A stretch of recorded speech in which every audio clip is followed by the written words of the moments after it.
Oye mundo, el Señor nuestro Dios, el Señor uno es. Buenas tardes, queridos hermanos, aquí para compartir en estos momentos de gracia y de bendición de la palabra. Amén. Amén. Agradecemos los contactos que hemos tenido, de alguna manera nos ayudan a comprender el sentido que tiene lo que estamos haciendo. O sea, Sí. no tiene la idea de ser un programa conflictivo. La red puede ser apagada y encendida, cambiada sin problema, ¿no es cierto? Sí, amén. Claro. Entonces, hablamos a aquellos que son libres en la palabra. Amén.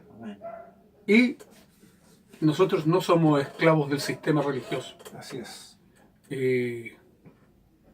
Somos aldeanos. Estamos fuera de la gran ciudad. Somos aldeanos porque nuestro Señor Jesucristo, sus grandes propuestas y acciones y milagros fueron en las aldeas. Sí, amén. Donde estaba la gente que tenía necesidad. Si tu espíritu es aldeano, amén, eres de los nuestros. Si tu espíritu es de la gran ciudad de Babilonia, sal de ahí. ¿Qué haces ahí? ¿Qué haces en ese lugar? Necesitas saber que hay una esperanza mejor en la palabra. Hermano Daniel. Amén. Les saludamos con la paz del Señor. Estamos muy satisfechos, la verdad, con el resultado que hemos obtenido en conjunto. Esta es la idea, que si usted tiene alguna opinión o alguna pregunta que hacernos, nos visite. Tenemos nuestra página en Facebook, Somos Nazarenos Apostólicos, y a través también del correo electrónico que va a salir abajo en la descripción del video. Somos Nazarenos Apostólicos. Traemos una palabra, traemos un mensaje, como decía nuestro hermano, somos aldeanos. Estamos en sintonía con los apóstoles. Hablamos lenguaje apostólico. Y la intención nuestra es precisamente eso, remover los cimientos, causar en usted, ¿cierto?, una inquietud, que usted nos llame, que usted nos conteste a través de Facebook o a través del correo electrónico. Recibimos cualquier pregunta, no nos escandalizamos, no somos del sistema religioso. Amén. Somos seguidores de un judío llamado Jesús el Nazareno. Eso es. La paz del Señor, ¿no? Amén. Para empezar el discurso de la palabra. Amén. Quisiéramos compartirles hoy día, hemos hablado vemos la segunda perspicacia Sí, amén, de Daniel. porque estaba la primera y la tercera. Correcto. ¿Ya? En la segunda perspicacia de Daniel la hemos denominado la gran perspicacia.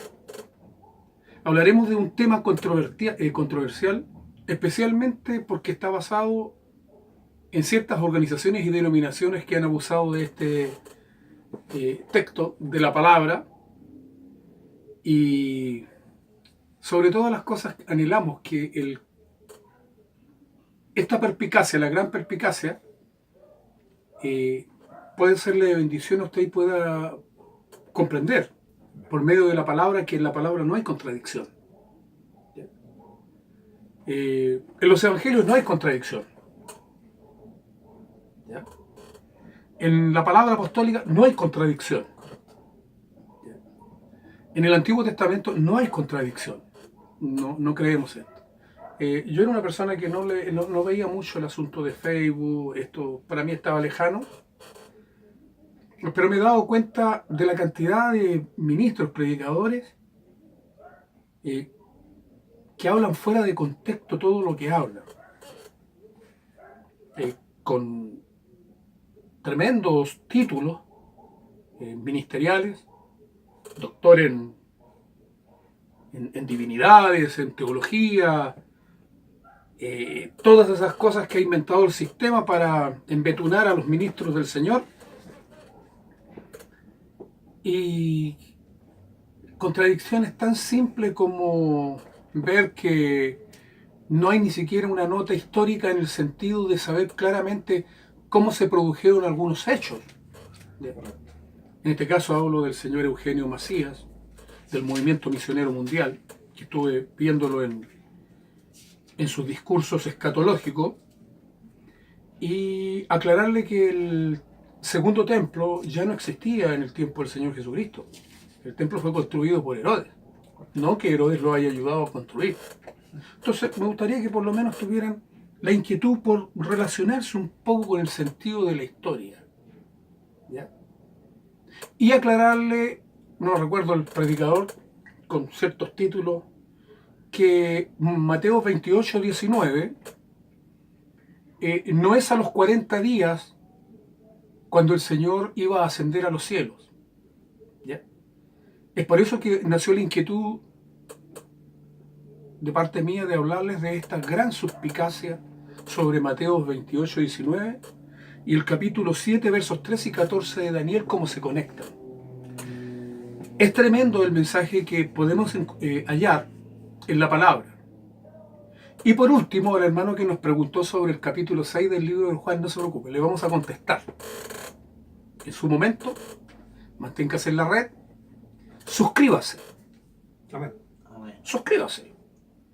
Y cada vez que haya un estudio sobre, hermano, y si usted dice, estos hermanos solamente están revolviendo el caldo, sí, esa es la idea. Esa es la idea. ¿Ah? Esa Esa es es la la idea. Amén. ¿Ah? Nuestro pueblo en Chile, por lo menos, y en Latinoamérica, está muy metido, está muy gobernado por la teología norteamericana, de los Estados Unidos y de otras partes. Se tragan todo eso que viene de allá. Llegó la hora de que los verdaderos adoradores en espíritu y en verdad de Chile y de América Latina empiecen a mostrar su rostro de lo que Dios les ha entregado. Correcto, así es. Así lo veo Así es. en el Señor. Mire, también incluiremos, hermano Daniel, no solamente las grandes perspicacias de la palabra, sino que para que podamos mostrar lo que es la realidad histórica de la profecía, habrá un segmento que se llamará las grandes suspicacias, ¿ya? Que es diferente, o grandes sospechas sobre algunos actos. Esté atento porque vamos a lanzar una que el Señor ha entregado, que le va a ser de mucho conocimiento y bendición a su alma. Muy bien. El libro de Daniel, en el capítulo 7, nosotros trabajamos con la versión 1909, ¿ya? Que proviene en sus años de la Sociedad Bíblica Unidas, ¿ya? Y es la versión de las sociedades bíblicas inglesas. ¿Por qué? Porque es la única que mantiene, como creía la iglesia en esos tiempos, algunos textos que por ser la versión 1960 Reina Valera, ya en sus referencias no pone. ¿Ya? O la versión del Milenio, que es de la editorial Vía, tampoco los pone. Pero en la versión 1909 nos ofrece una cercanía de cómo los textos se entrelazan y cómo la iglesia creía en ese tiempo, hasta 1909, hasta 1911, donde se imprimió la primera versión popular, que nosotros también la tenemos, donde hace algunos acercamientos de las referencias que ya no existen en las versiones de Reina Valera 1960, no existen en la Jerusalén, fueron totalmente borradas las ideas. Yo les recomendaría buscar una versión 1909, ¿ya? Una versión 1909 y se va a dar cuenta de muchas cosas que han sido negadas en este tiempo por razón de la traducción, pero yo creo que más que nada por el compromiso que hubo por parte de muchos evangélicos, especialmente que tenían el monopolio, como los presbiterianos, ya el monopolio de las sociedades bíblicas en ese tiempo, y como ellos entraron al Concilio Vaticano II, citado en el año 1946, si no me equivoco, usted me puede decir, y le acepto que me diga eso es una ignorancia, lo que dijo el año, lo acepto, en que el Concilio Vaticano II, muchos evangélicos de la época, especialmente presbiterianos, luteranos, aceptaron la modificación de las escrituras para acomodar cierta relación con Juan XXIII y luego con Pablo VI, que terminó con el Concilio Vaticano II. Y ahí se modificaron muchas ideas, todo eso, y ya la Iglesia Católica incluso ha llegado a ser parte de la Sociedad Bíblica Unida. Luego de eso vino el Gran Congreso de Nueva Delhi, donde hay una cosa que yo tengo que decir, que los únicos que se pararon para limpiar el rostro, aunque para ustedes se hayan equivocado, pero los únicos que se pararon para limpiar el rostro de nuestro Señor Jesucristo en ese concilio donde se formó el Consejo Mundial de Iglesias, las iglesias prostituidas del mundo, los únicos que se pararon con una voz fuerte fueron los testigos de Jehová. Usted me dirá, no, es que son aquí, pero mire, en Rusia están siendo prohibidos, ¿ya? Por sus creencias, por su fe. ¿Usted acepta eso? Si usted me dice, no, que eso, entonces usted no tiene un espíritu de Cristo. Correcto. Pueden estar muy alejados de algunas verdades, pero nadie tiene derecho, nadie, absolutamente nadie, tiene derecho a quitarles la libertad de expresión de su fe. Exactamente. ¿Ya? Entonces, si usted tiene la posibilidad de buscar, a veces están en las ferias por ahí abandonadas, las pueden encontrar en los cachureos por 1.500 pesos, a veces 500 pesos y la gente no sabe lo que tiene. Si usted ve la versión 1909, cómprela. Y se va a dar cuenta de muchas cosas como en el Concilio Vaticano II fueron cambiadas y tergiversadas solamente para mantener una comunión con la Iglesia Católica, Apostólica y Romana. Exacto. Exacto. Y estamos hablando de un acto totalmente deliberado. No hay una acción por descuido. Claro. Aquí es un acto totalmente a sabiendas. Eso es lo peor de todo. Claro. En el libro de Daniel, en el capítulo 7, verso 13, dice así: miraba yo en la visión de la noche, y he aquí con las nubes del cielo, venía uno como un hijo de hombre, que vino hasta el anciano de días y le hicieron acercarse delante de él. Y le fue dado dominio, gloria y reino, para que todos los pueblos, naciones y lenguas le sirvieran. Su dominio es dominio eterno, que nunca pasará. Y su reino uno, que no será destruido. En estos dos textos que hemos leído del libro de Daniel, se encierran las tremendas verdades tergiversadas especialmente por el movimiento adventista en su momento. Cuando Miller se equivocó y fijó fecha para la venida de nuestro Señor Jesucristo en los Estados Unidos,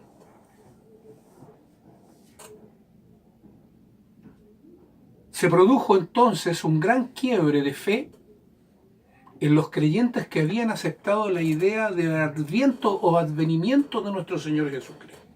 Muchos renunciaron a la fe.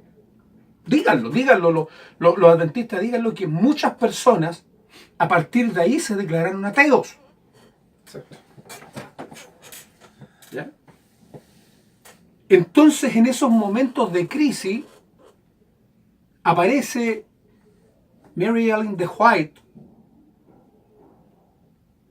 ¿ya?, con su explicación que el Señor, que Miller se había equivocado en la fecha y que el Señor no era la venida del Señor, sino que se estaba produciendo en esos momentos el ingreso recién de nuestro Señor Jesucristo para crear, escúcheme bien, el sistema sistema de salvación en el cielo, como sacerdote. Y basaron esta concepción en estos dos textos de la palabra. Yo soy un convencido que sus escritos, muchos de ellos, Mary Ellen de White, no todos, pero por ser como el conflicto de los siglos, no fueron escritos por ella, sino que fueron escritos por masones cercanos a ellos, debido a su constante lucha que tenían de pugna de masones con la Iglesia Católica. Ellos no podían permitir que este poderoso movimiento se perdiera en la historia. ¿Ya? Puede haber otros escritos de inspiración que ella haya escrito, todo eso, y no se lo puedo negar, pero dudo que la concepción y respuesta sobre el fracaso del mensaje de la venida de nuestro Señor Jesucristo y el conflicto de los siglos fue con la mano ayudadora del movimiento secreto de los masones. ¿Ya? Ahora no quiero decir con esto que la francmasonería está metida solamente en la iglesia adventista, no, está metida con los bautistas en Estados Unidos. La mano masona está metida en todo. No les quepa la menor duda. ¿Ya? Porque en Estados Unidos ser francmasón no es ningún pecado para ellos. ¿Ya? Son muy pocas las iglesias o organizaciones de los Estados Unidos que prohíben la asociación con organizaciones secretas. Y uno en especial que yo conozco muy bien, la Iglesia del Nazareno de los Estados Unidos. En sus estatutos prohíbe la asociación secreta con cualquier organización que no sea limpia a la vista y visible. O sea, en este caso, ningún nazareno del mundo puede ser miembro de la masonería, porque está prohibido en sus estatutos. ¿Ya? Pero son muy pocas las iglesias que tienen esta directiva en sus estatutos. ¿Ya? Y el adventismo llega en un momento de la historia en que la historia está resquebrajada, porque hasta esos momentos las iglesias pentecostales de los Estados Unidos, todas en ese tiempo, tenían un nexo diferente a las iglesias del movimiento llamado concepcional teológico, como adventistas, presbiterianos, llámese como se llamen. Entonces a mí me levantó cierta inquietud el saber por qué este texto se puso ahí, en consecuencia que este texto tiene que ver con Mateo 28, 18. Ah, usted me dirá, ¿pero cómo? El Señor Jesucristo dijo, no como dice la versión Reina Valera 1960, que dice, me ha sido dada. O sea, perdón, me es dada, dice la versión 60. Toda potestad me es dada, en los cielos y en la tierra. El gran facultativo Francisco Lacueva hace una aclaración en su interlineal de este texto. No aparece de esa forma, dice, toda potestad me ha sido dada, o sea, de un momento. Y el único texto que yo encuentro que podría responder al capítulo 1, verso 1 del libro de Juan, delante de Dios, es en este momento en que el tremendo privilegio que tiene Daniel de ver al Señor Jesucristo delante del anciano de días. ¿Sabían ustedes, hermanos, que solamente hay 2 textos en la Escritura que prueban? ¿Y saben que están entrecortados por la línea del tiempo? El primero es este, donde Daniel dice en su palabra, note conmigo, dice, miraba yo en la visión de la noche y he aquí con las nubes del cielo. O sea, Daniel está a la altura del cielo para ver este acontecimiento. No está en la tierra.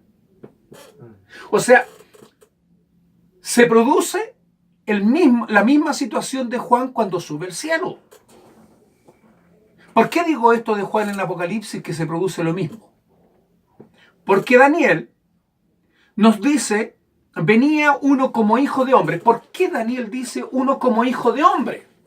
¿Qué características tenía este personaje que él ve? Qué característica fundamental.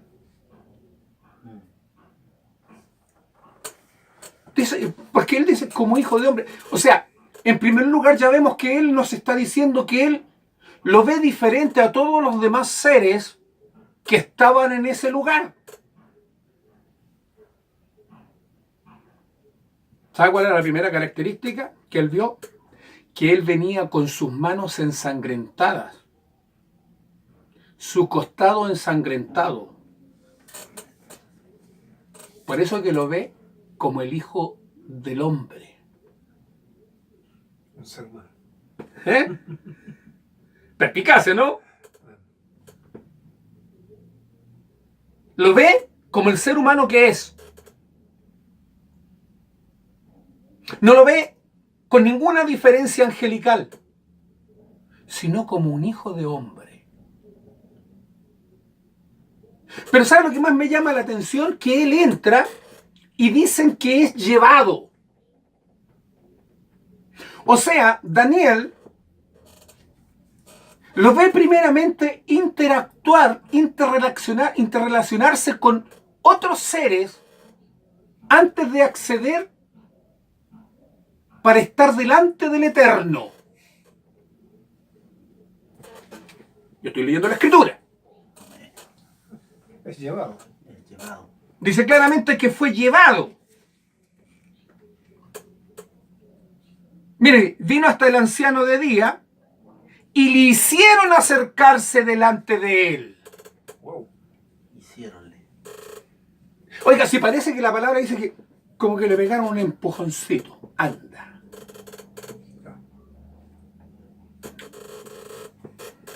A menos que lo que está viendo Daniel sea un juguete.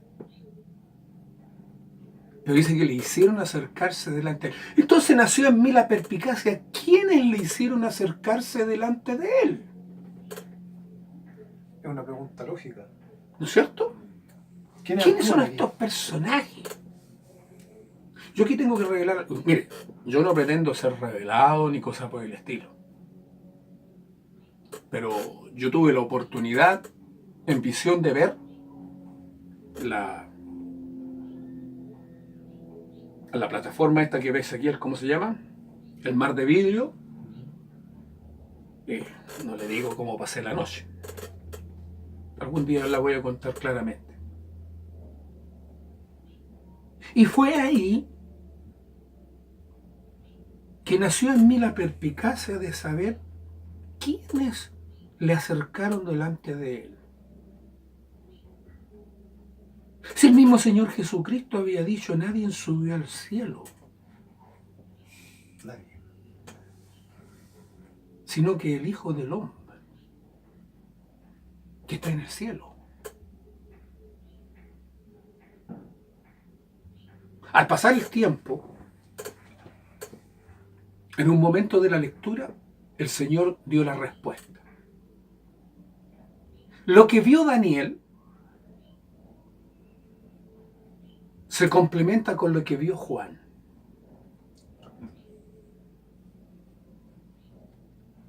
¿Sabe usted quién llegaron al Señor Jesucristo? Oh, de bendita memoria. Nosotros amamos a nuestro Señor Jesucristo, hermano, Amén. Amén. como usted. ¿Y sabe lo que más nos impacta? Que Él haya abierto las puertas del cielo con su sola humanidad. Amén.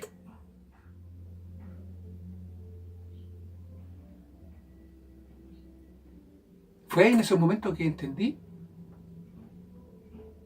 que Daniel no revela quiénes llevan al Señor Jesucristo, porque eso sería guardado para el tiempo del fin. Váyase conmigo entonces al libro de Apocalipsis,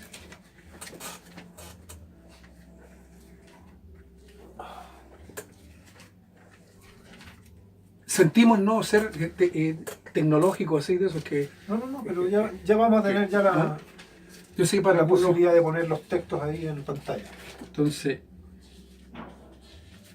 el capítulo 5, mire, en el capítulo 4 usted va a ver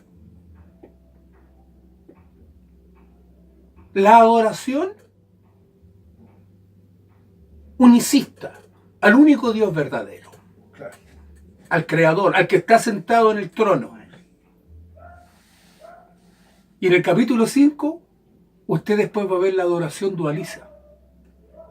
El que está sentado en el trono y el Cordero. Y siendo bien honesto, en el capítulo 4 podríamos decir que el unicismo tiene la razón. Uh-huh. Pero en el siguiente capítulo se les quiebra totalmente su estructura teológica. Aparece un hombre,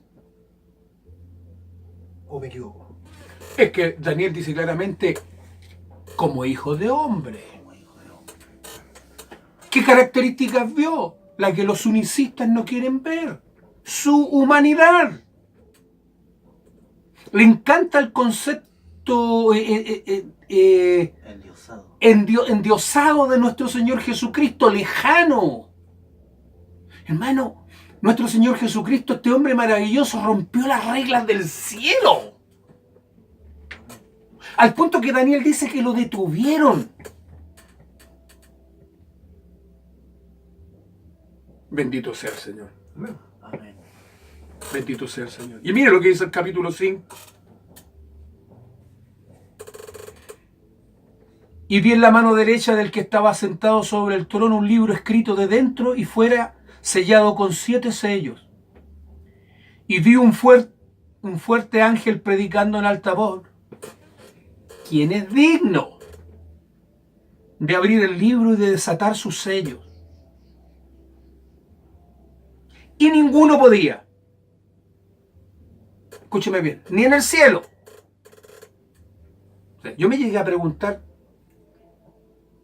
¿cómo pueden haber personas indignas en el cielo? Ninguno era digno. Digno.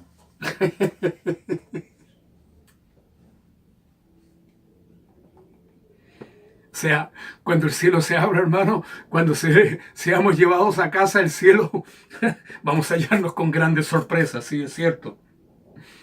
¿Quién es digno de abrir el libro y de desatar su sello? Y ninguno podía, ni en el cielo, ni en la tierra, ni debajo de la tierra, abrir el libro, ni mirarlo. Veamos la humanidad de Juan. Y yo lloraba mucho porque no había sido hallado ninguno digno de abrir el libro, ni de leerlo, ni de mirarlo. Y uno de los ancianos me dice: no llores. He aquí, el león de la tribu de Judá, la raíz de David, que ha vencido para abrir el libro y desatar sus 7 sellos. Y aquí va el texto clave que responde a la situación. ¿Quiénes llevaron a nuestro Señor Jesucristo delante del anciano de día?